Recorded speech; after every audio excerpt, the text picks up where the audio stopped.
మల్లేశ్వరం నియోజకవర్గం 4:30 గంటల వార్తలు.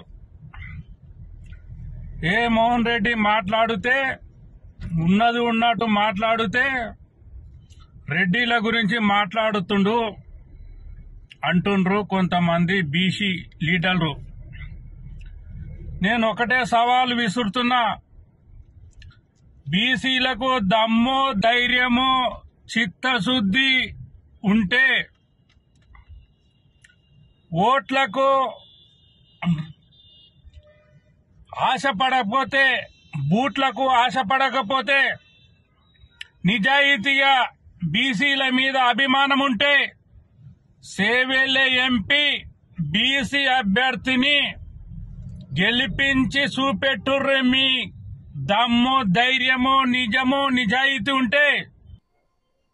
మోహన్ రెడ్డి, నువ్వు ఏదైతే మాట్లాడిన మాటలు ఏవైతున్నాయో అదుపులో పెట్టుకో. బీసీలన్నా చిన్న చూపు చూసే నీ యొక్క అహంకారపైనటువంటి మాటలను చూస్తే నీకు గుణపాఠం చెప్పాల్సిన అవసరం ఉంది. ఇప్పుడు ఎలక్షన్ సమయం కాబట్టి బీసీలందరికీ కూడా నేను ఒకటే చెప్తున్నా, ఏంటంటే ఇట్లాంటి వెధవలకి మన యొక్క ఓటు రూపంలో మనం చెప్పాల్సిన అవసరం ఉంది. మనం ఎలక్షన్స్ తర్వాత ఇతని గురించి మాట్లాడదాం. చాలా ఎక్కువగా మాట్లాడిండు, సామాజికంగా దూషించే విధంగా మన యొక్క వైఖరిని ప్రశ్నిస్తూ మన యొక్క ఆత్మగౌరవాన్ని దెబ్బతీసే విధంగా ఈయన వ్యాఖ్యలు ఉన్నాయి. మిత్రులారా, ఈ మోహన్ రెడ్డి లాంటి నీచునికి మనం ఏ విధంగా అయితే సమాధానం చెప్పాలనుకుంటున్నామో ఆ విధంగా సమాధానం చెప్దాం. ఈ మోహన్ రెడ్డిని ఇలాంటి కొంతమంది వల్ల ఒక సామాజిక వర్గం మీదనే ఒక మచ్చ పడే విధంగా ఉన్నాయి. చాలామంది మంచిగానే ఉంటారు, కానీ ఇట్లాంటి ఎదవలు తాగి ఇష్టం వచ్చినట్టు పోస్టులు పెట్టి రెచ్చగొట్టే విధంగా ప్లాన్ చేస్తున్నారు. వీళ్ళ పని మనం ఓటు రూపంలో వీళ్ళకి జవాబు చెప్పే పరిస్థితి వచ్చింది. నేను సబ్బండ వర్గాలకు సబ్బండ జాతులకు నేను ఒకటే చెప్పేది ఏంటంటే, ఇలాంటి వ్యక్తులకి మనం గుణపాఠం చెప్పాలంటే మనకు ఓటు రూపంలో మనకున్నటువంటి ఆయుధం, డాక్టర్ బిఆర్ అంబేద్కర్ గారు ఇచ్చినటువంటి ఆయుధం మన ఓటు. ఎంత పెద్దోడికైనా ఎంత చిన్నోడికైనా ఉన్నోడికైనా లేనోడికైనా ఒకే ఒక ఓటు ఉంది. ఆ ఓటు రూపంలో మనం ఈయనకి బుద్ధి చెప్దాం. మనమందరం కూడా చేవెళ్ల ప్రాంతంతో పాటు బీసీలు ఏడైతే నిల్చున్నారో వాళ్ళందరికీ మద్దతుగా నిల్చుందాం. సబ్బండ వర్గాల ఐక్యత ఏందో చాటి చెప్దాం. ఈ వచ్చే పార్లమెంట్ ఎన్నికలకు ఇదొక పునాది కావాలి, ఇలాంటి మూర్ఖులకు ఒక గుణపాఠం కావాలి అని నేను మీ అందరినీ కూడా కోరుతున్నాను.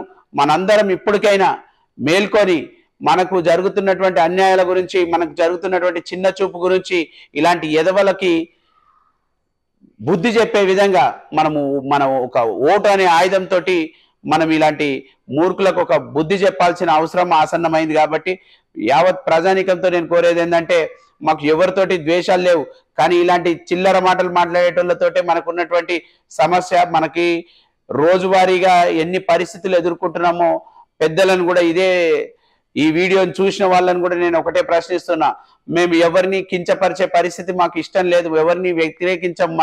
మన బాధ్యత, మనం ఏం చెప్పాలనుకుంటున్నాం అది చాలా క్రిస్టల్ క్లియర్గా చెప్తున్నాం, మనం ఏం చేయాలనుకుంటున్నామో చెప్తున్నాం. కానీ వీళ్ళు రెచ్చగొట్టి వీళ్ళందరూ చిన్న చూపు చేసి మన యొక్క ఆత్మగౌరవం మీద దెబ్బతీయాలని చూస్తే మాత్రం ఖబర్దార్ మోహన్ రెడ్డి. చాలా మంది అందులో మంచి వాళ్ళు కూడా ఉన్నారు, మనలాంటి సామాజికంగా అందరూ కూడా బాగుండాలని కోరుకునే వాళ్ళు కూడా ఉన్నారు. కానీ ఇలాంటి మూర్ఖుల వల్లనే ఇలాంటి అసమానతలు ఏర్పడుతున్నాయి.